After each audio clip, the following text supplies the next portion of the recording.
حدیث پاک میں اس کا کوئی نام نہیں ہے۔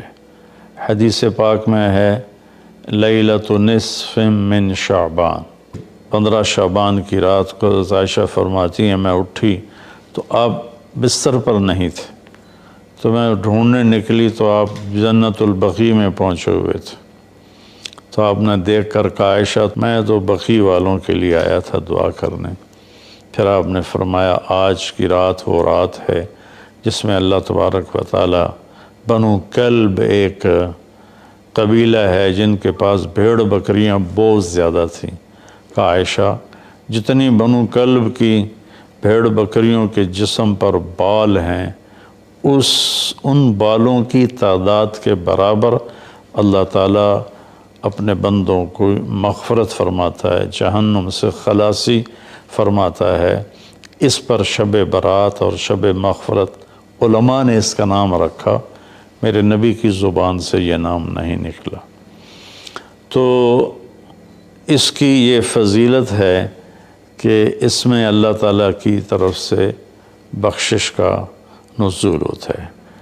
باقی یہ جو کہتے ہیں کہ اس میں فرشتہ اترتا ہے اور سارے سال کا بجٹ بتاتا ہے اور سارے سال کے واقعات، یہ کسی حدیث میں میری نظر سے نہیں گزرا۔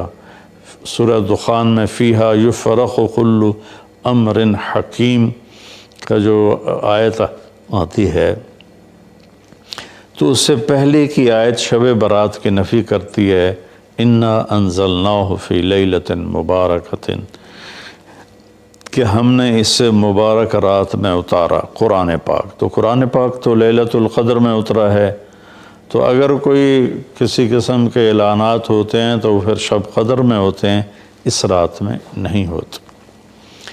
دوسرا یہ ہے کہ اس کے روزے اور بندگی کے بارے میں، شب قدر کی اللہ کے واسطے میری بات دھیان سے سنو، اللہ کی قسم کوئی خاص عبادت میرے نبی نے نہیں بتائی، لیلۃ القدر کی کوئی خاص عبادت میرے نبی نے نہیں فرمائی۔ حضرت عائشہ رضی اللہ عنہ نے پوچھا یا رسول اللہ اگر مجھے لیلۃ القدر نصیب ہو تو میں کیا کروں؟ کہا یہ دعا پڑھو، اللہم انک عفو تحب العفو فاعف عنی، اللہ تو معاف کرنے والا ہے، معافی کو پسند فرماتا ہے، مجھے معاف فرما۔ تو میرے نبی کی عبادت وہی 11 رکعت تہجد کے نوافل تھے، چاہے وہ شب قدر تھی، چاہے وہ شب برات تھی، چاہے وہ شب جمعہ تھی۔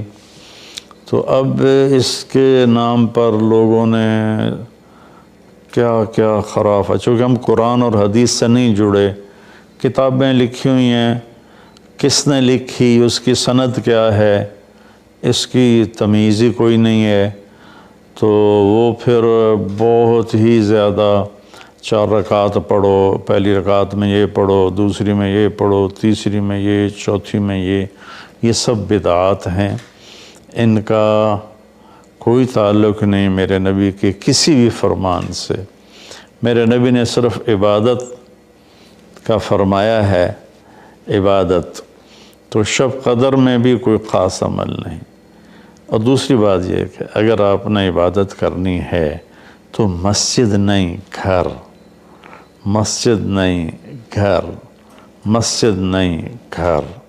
میرے نبی نفلی بندگی گھر میں ادا فرماتے تھے۔ اب شب برات میں صلاۃ تسبیح کی جماعت ہو رہی ہوتی ہے، یہ کتنی بڑی نادانی کی بات ہے۔ نفلوں کی تو جماعت ہی نہیں ہوتی، تو یہ صلاۃ تسبیح کی جماعت کروا رہے ہوتے ہیں۔ تو میرے بھائی بہنوں، اس رات میں کوئی بندگی عبادت مخصوص نہیں۔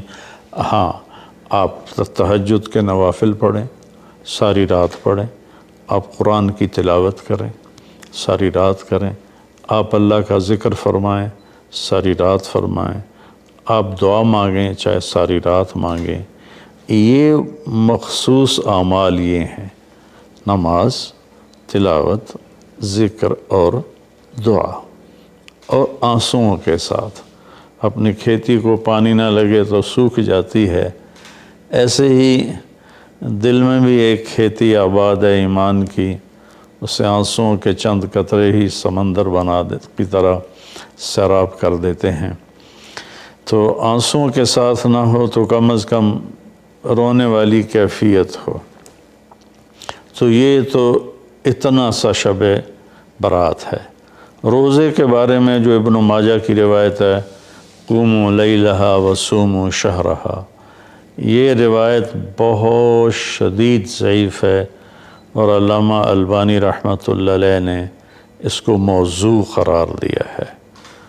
تو اس میں روزہ اس نیت سے رکھنا کہ میرے نبی کی سنت ہے، یہ غلط ہے، اس طرح یہ بدعت بن جائے گا۔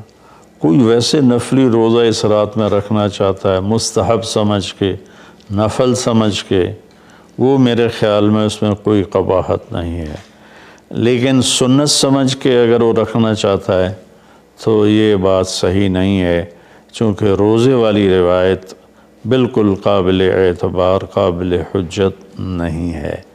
اس میں تمام محدثین کا اتفاق ہے کہ یہ روایت شدید ضعیف ہے، اور شدید ضعیف سے استدلال نہیں ہوتا، اس کو حجت نہیں بنایا جاتا۔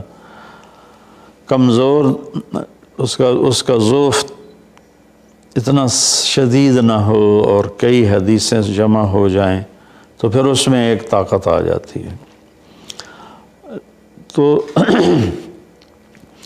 اپنے آپ کو جوڑو اللہ کے قرآن کے ساتھ، اللہ کے نبی کی حدیث کے ساتھ۔ صحیح حدیث آپ کا ماخذ ہوگا تو آپ کو آسانی ہوگی کرنے میں۔ تو اصل میں عبادات میں اعتدال ہے۔ شاید ہی کوئی رات میرے نبی ساری رات جاگے ہوں، شاید، اور شاید ہی کبھی آپ نے مسلسل، اس میں تو میں پورے یقین سے کہہ سکتا ہوں کہ آپ نے زندگی میں ایک دفعہ بھی عشاء کے وضو سے فجر کی نماز نہیں ادا فرمائی۔ بعد میں ایک رہبانیت کا ٹچ آیا کہ بندگی میں بہت زیادہ زیادتی اور اپنے نفس کشی میں راہبوں جیسی تھوڑی تھوڑی جھلک، نبی کی زندگی پڑھو آپ کو پتہ چلے گا زندگی ہے کیا، قرآن پڑھو آپ کو پتہ چلے گا اللہ چاہتا کیا ہے۔ اللہ تعالیٰ اس رات کی رحمتیں برکتیں ہمیں نصیب فرمائے۔ اصل میں اللہ نے بخشش کے بہانے رکھے ہیں، کوئی شرابی ہے، کوئی زانی ہے، کوئی قاتل ہے، کوئی ماں باپ کا نافرمان ہے، کوئی مشرک ہے، کوئی متکبر ہے،